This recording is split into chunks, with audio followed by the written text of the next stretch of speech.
Sariwa yung isda.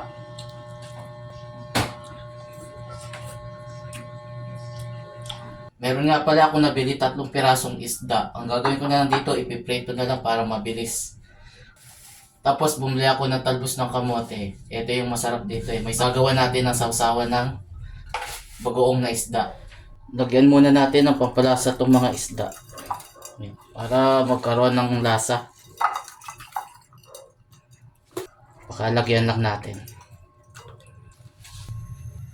Nagpainit na pala tayo ng kawali. Pagka ganitong medyo nausok na, pwede na tayo maglagay ng mantika.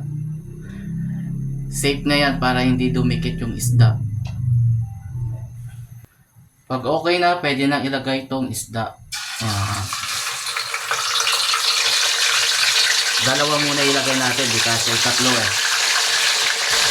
Isabay na natin yung paghimay sa talbos ng kamote habang nagpiprito tayo ng isda. Para mabilis lang. Kunin lang natin yung mga dahon na pwede pa. Luto na yung unang batch. Tanggalin muna natin. Ayun o. Ganda ng pagkaprito. Nasaktuhan ko pa yan kanina. Buhay pa yung mga nabili nating isda. Kaya siguradong malasa yan. Isunod na natin itong 1 piraso. After natin makapagprito, magpainit muna tayo ng tubig. Pagka kumulo na, tsaka pa lang natin ilalagay yung talbos ng kamote.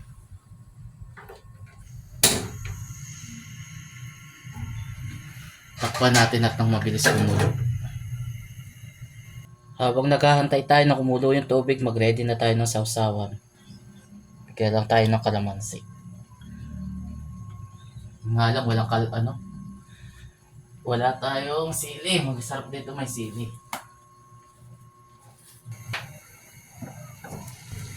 Kaganyan kumukulo na yung tubig, tsaka lang natin ilalagay itong talbos ng kamote. Lubog-lubog lang natin. Tsaka na natin i-turn off yung kalan para yung init na lang siya magluluto doon sa gulay. Para half cook lang yung pagkaluto sa talbos ng kamote. Ibalik lang natin yung takip. Kahit ilang minuto lang, tsaka na natin ito tatanggalin. Ayan. Kita nyo naman, oh. Mukhang half cook lang yung pagkaluto talaga. Ito na, luto na yung ating ulam. Pritong isda at saka talbos ng kamote.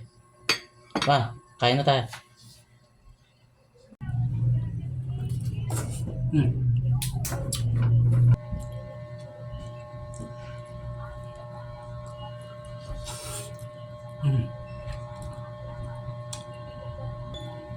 Sarap ah.